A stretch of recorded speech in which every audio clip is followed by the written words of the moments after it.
Pregnancy का भी problem हो जाता है। देखिए, आज हम लोग जो पढ़ रहे थे यूरोप में राष्ट्रवाद, तो राष्ट्रवाद में आगे का एक टॉपिक जो है जुलाई 1830 की क्रांति।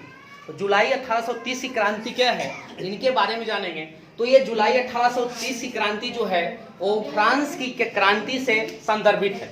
तो आप ये जान रहे हैं, चार्ल्स टेंट जो होता है एक निरंकुश एवं प्रतिक्रियावादी शासक था, एक तानाशाह शासक था जो फ्रांस में उभर रही राष्ट्रीयता एवं जनतांत्रिक भावनाओं को दबाने का प्रयास किया, क्योंकि इससे पूर्व के जो शासक थे वो फ्रांस में राष्ट्रीयता के भावना को जगाने का प्रयास किए थे। लेकिन चार्ल्स टेंट उससे कुछ अलग हटकर था। वो मनमानी तरीके से शासन करने का और आम जनता में दबाव बनाने का एक कार्य भी शुरू करने लगा। उसने अपने शासन काल में संवैधानिक लोकतंत्र की राह में कई गतिरोध उत्पन्न कर दिए, बहुत सारे गतिरोध उत्पन्न कर दिए और पोलिग्निक को प्रधानमंत्री बनाया जो उसके अनुसार चलता था और वो मनमानी करता था, जिससे वहां के जो उदार वर्ग थे उनमें नाराजगी थी, उदार वर्ग की नाराजगी थी और वो उससे असंतुष्ट थे और वो इसका विरोध करने के बारे में सोचने लगे और विरोध भी किए।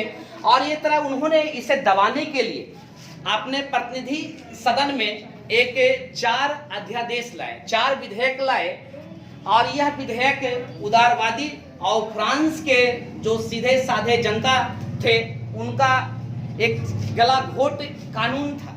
तो इस अध्यादेश में के खिलाफ पूरे पेरिस में एक क्रांति की लहर दौड़ गई जो जुलाई 30 की क्रांति के नाम से जाना जाता है। अब पूरे फ्रांस में गृह युद्ध प्रारंभ हो गया और ये अंत में चार्ल्स टेंट को वहां से फ्रांस से पलायन कर यूरोप के अन्य देश में जाना पड़ गया, यूरोप के अन्य देश में जाना पड़ गया जो जुलाई 30 की क्रांति के नाम से जाना जाता है।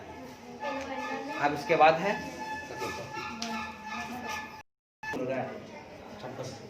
देखिए आगे 1830 की क्रांति का प्रभाव। अब ये तो जान गए, अब 1830 की क्रांति जानेंगे। तो जुलाई 1830 क्रांति इस बात का सूचक था कि देश में कट्टर राजसत्तावादियों का प्रभाव कम हो रहा था, जो ये दर्शाता था भले चार्ल्स टेंट मनमानी का तरीके शासन कर रहे थे, लेकिन जो कट्टरवादिता था, निरंकुशता था, वो फ्रांस के जो आम जनमानस में धीरे धीरे जो है वो कम हो रहे थे। यह क्रांति मिडिल वर्ग, खासकर मध्य वर्ग और लोक संप्रभुता के सिद्धांतों के दिन थी। मान ली मिडिल क्लास के लोग लोक संप्रभुता के सिद्धांतों की देन थी, क्योंकि यह क्रांति यह सिद्ध कर चुका था कि इससे पहले की क्रांति ने भी यह सिद्ध कर चुका था कि फ्रांस की जनता जो है वो अब पुराने सिद्धांतों से हटकर नए तरीके से जीवन यापन करना चाहते थे एक तरह से।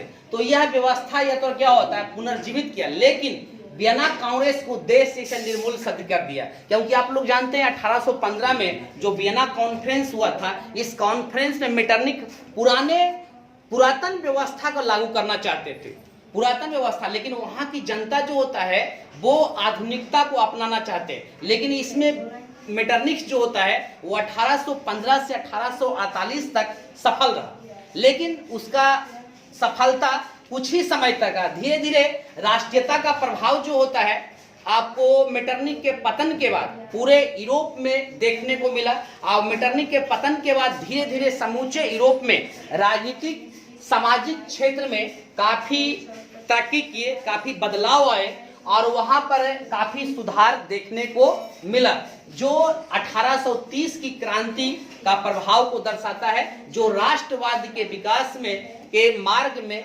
प्रशस्त साबित हुआ, राष्ट्रवाद के विकास के मार्ग में प्रशस्त साबित हुआ। देखिए यहाँ पर तो जिक्र था जो आप लोग पढ़ाए भी थे वियना कांग्रेस का, जो 1815 में हुआ था, है ना। पहले तो फ्रांस में क्या होता है, लुई 16 के पतन के बाद धीरे धीरे नेपोलियन आ गया, नेपोलियन आया ना तो फिर सुधार हुआ, फिर उसके बाद पुरातन व्यवस्था लागू किया। यूरोप में देखने लगा कि आप सोचने लगे, मेटरनिक सोचने लगा समूचा यूरोप को पुराने फिर अथी कट्टरता में ढकेल दो, लेकिन वो उसका प्रभाव कहाँ तक रहा, 1848 तक रहा, याद कीजिए 1848 तक रहा ना जी। और वो 1848 के बाद क्या होता है, समूचा यूरोप क्या होता है ट्रैक पर आ गया, ट्रेन के ट्रैक पर आ गया। उसके बाद कोई भी तो देश था ना वो पुराना क्या होता ना यहूदी कट्टरपंथा में आया और ना क्या होता है रूढ़िवादी में आया। धीरे धीरे समूचा यूरोप का जो राजनीतिक जो पॉलिटिकल सिस्टम है वो क्या हो गया, मॉडर्नाइज हो गया।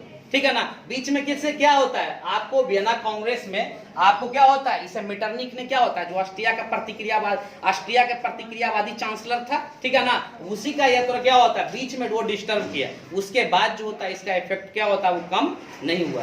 जो 1830 की क्रांति को क्या होता है, इफेक्ट को दर्शाता है, वहीं से यह आगे बढ़ता चला।